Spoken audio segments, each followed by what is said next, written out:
Hey, everybody, welcome to the Train Hard, Recover Smart podcast. I am your host, Thomas Flanagan.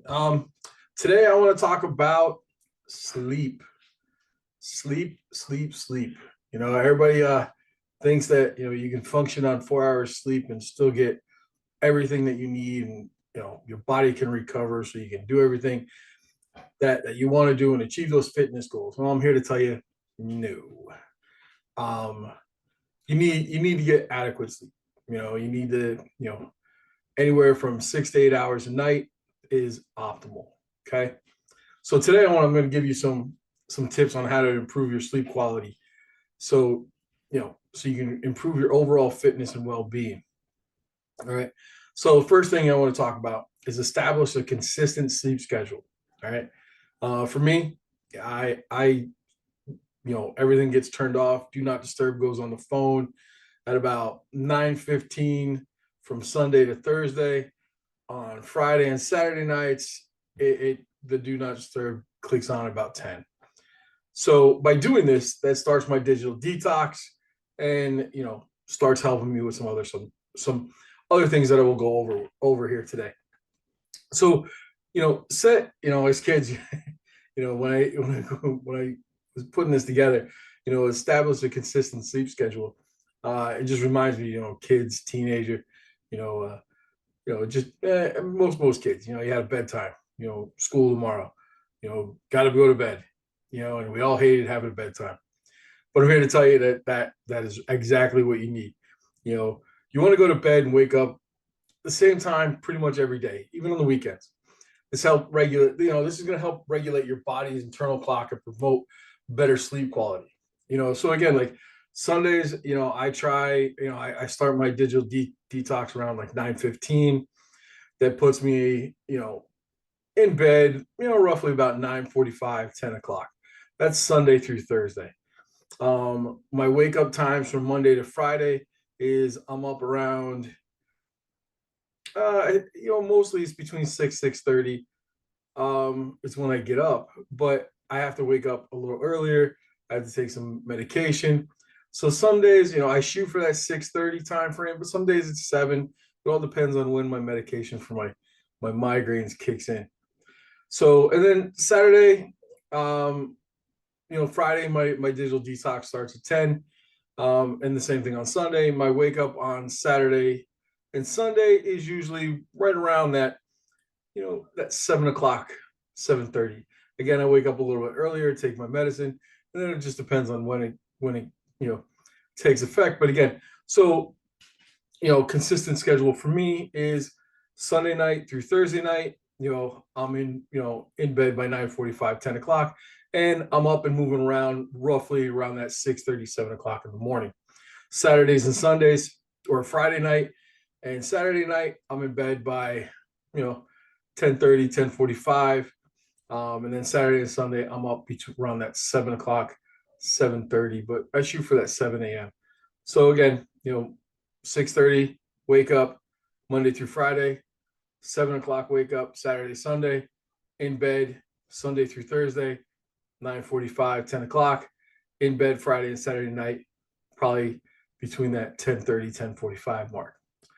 So that is my established sleep schedule, and that has shown benefits for me. I wake up more refreshed. I'm ready to go. So the next thing is creating a relaxing bedtime routine. As I talked about, I do my digital detox. I no phones, no iPad, no TV, no nothing for about 30 to 45 minutes before I go to bed. All right. So a bedtime routine is develop a relaxing routine before you bed to signal your body's ready to wind down. You got to tell your body, hey, listen, we're done for the day. Whatever you're thinking, let's turn it off. Some people, they like to read books, take a warm bath, or practice relaxation techniques. I kind of switch my meditation up. Some days I do in the morning, some days I do it at night. Um, Most of the time it's in the morning. When I first get up, I'll do my meditation in the morning. At nighttime, 4 nights a week, I have a sauna blanket, and I take that time. I lay in there. I for 45 minutes. I sweat. Then I get in. I take a nice shower, and then off to bed. Um, And I've found that doing that 4 nights a week has helped improve, improve my sleep overall. Okay. So again, a relaxing bedtime, you know, do something that's relaxing to you. You can, like I said, some people do warm baths, read a book, do meditation before bed. Those are all really good things. Now, the next step is you want to create a sleep environment, a sleep friendly environment. Make your room conductive to sleep by ensuring it's dark, quiet, and cool. Considering, some things that people use are blackout curtains. Some people, who wake up pretty easy from noise, they use earplugs. Some people like need noise, so they have white noise machines. Make sure you have a comfortable mattress, comfortable pillows, things like that. For me, I have the blackout curtains, you know, nice and dark. My room, my room for the most part, I keep it at a good temperature. During the winter here in the Northeast, I keep it a little bit warmer, but my thermostat, I keep it right around that 65, 68 during the winter, and in the summer it's closer probably to that 60 to 65. So that's a nice cool temperature for me to sleep in. All right, next thing, and I talked about this already a little bit. Limit your exposure to blue light. So avoid using electronic devices, your phones, your tablets, your computers, at least an hour before bed. The blue light that's emitted by the devices can disturb your sleep wake cycle. If necessary, use apps or devices that filter out the blue light. My recommendation is 30 30 minutes to an hour before you go to bed. Turn the TVs off, put your phone down, put do not disturb on everything. Normally in that 30 to 45 minutes is when I do my sauna time 4 nights a week. Other nights, maybe I'll do some dishes, just straighten up the house a little bit, just things that will help me wind down.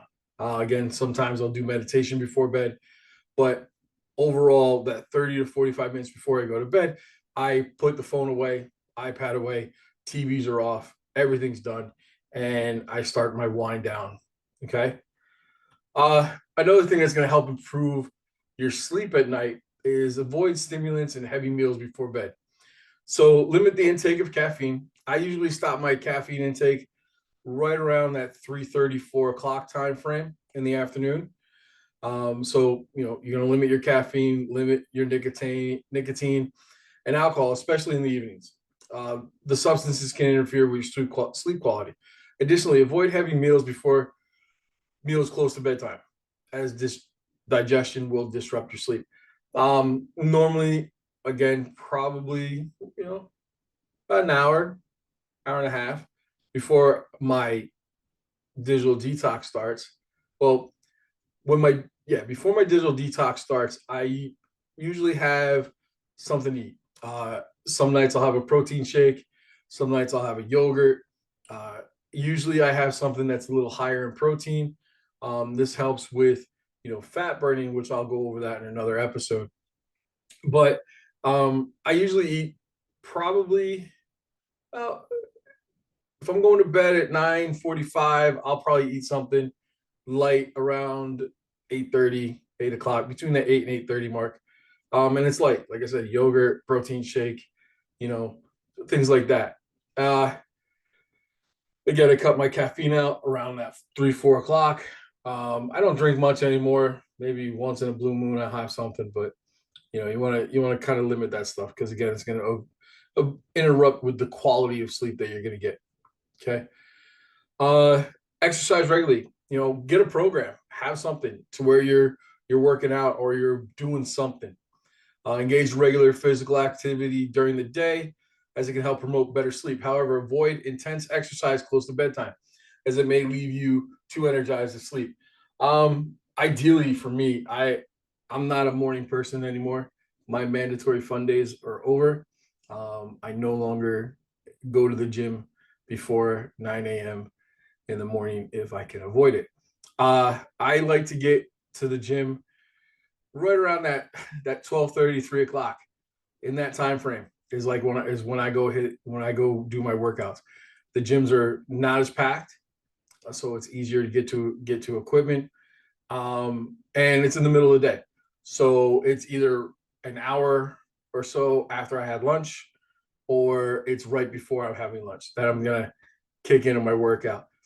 And by sticking to a regular program, like the program I'm doing right now, I have 5 weeks where I lift three days a week.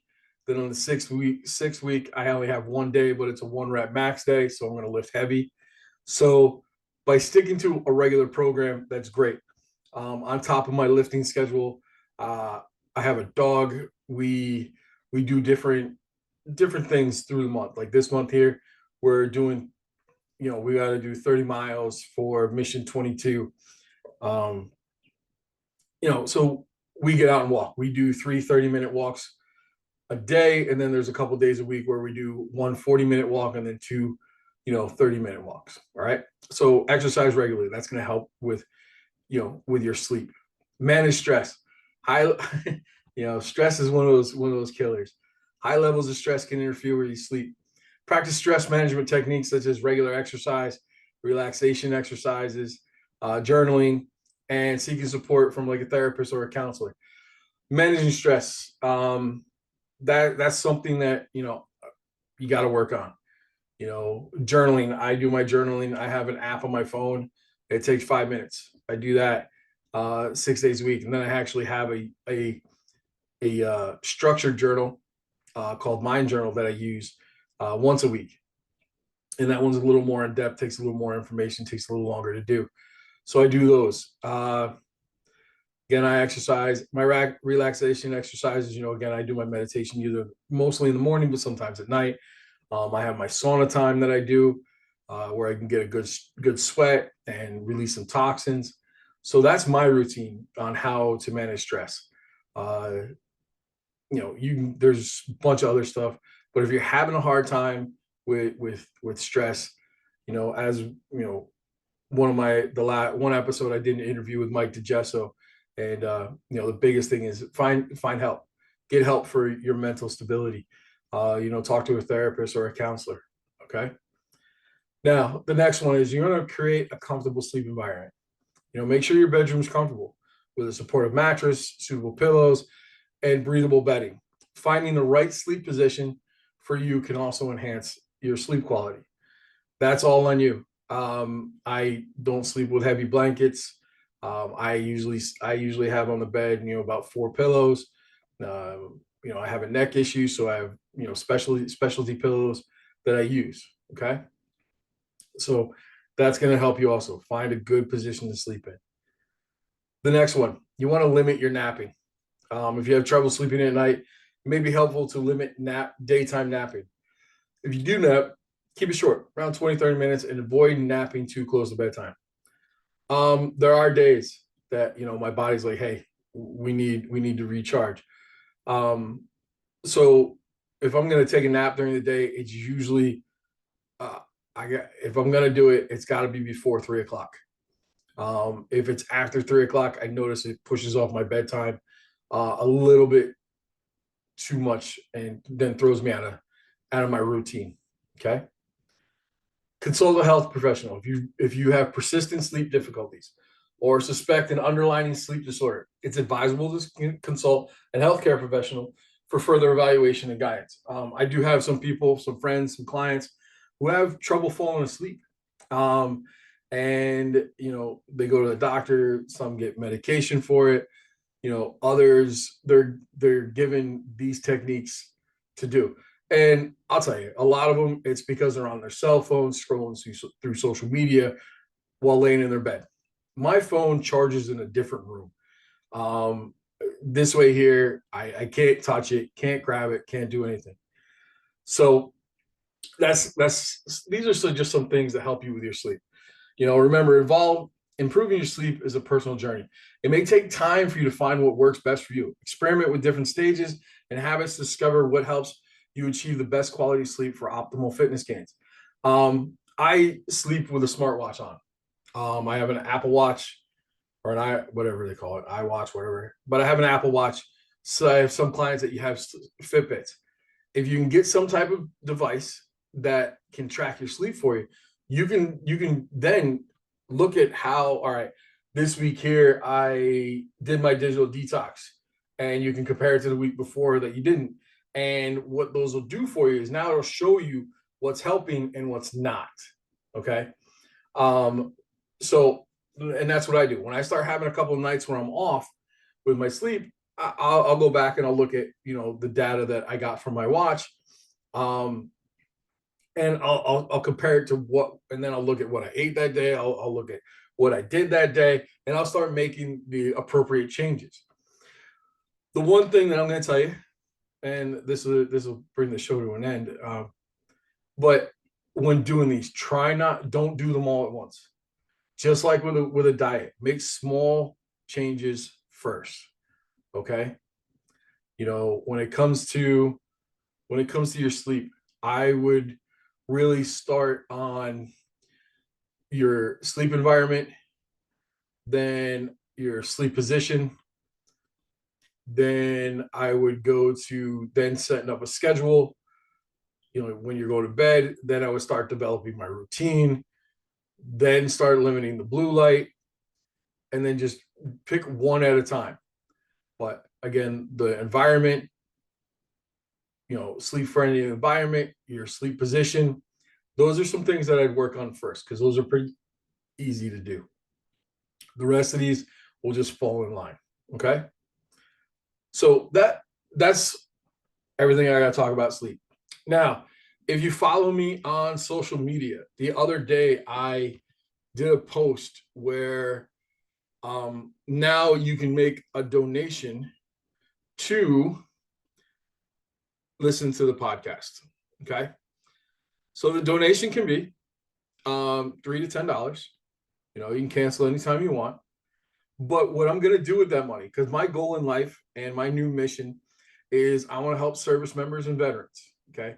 I want to help service members achieve their potential in their careers through their fitness, their health, and everything like that. And I want to make them, the best, service member, or the best airman, the best Marine, best soldier, best Navy, best whatever they're doing. Okay. With veterans, I want to help them during their time of transition and beyond, so they can enjoy life after serving the country. Okay. So every dollar that is donated will go toward helping the veteran. Okay. So if you follow me on social media, if you look for me on Facebook, it's Thomas Flanagan. The picture is me in a red shirt with a tie.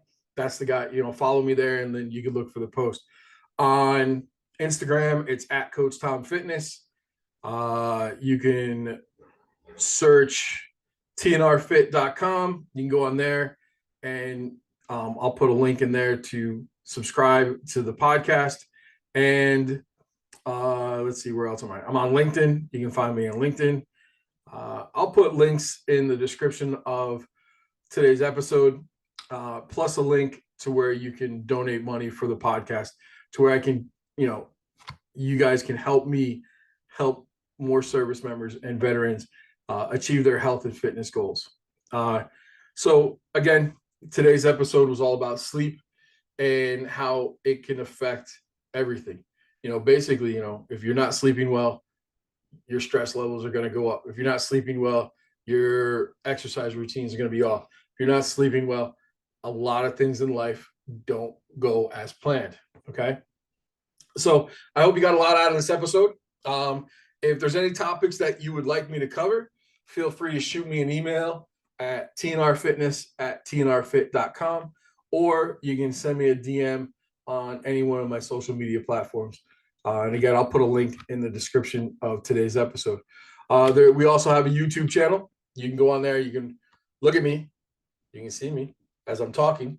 And, again, you can put comments on the YouTube channel. All right. So you guys have a great day. Train hard, recover smart, and always work to be better than you were yesterday.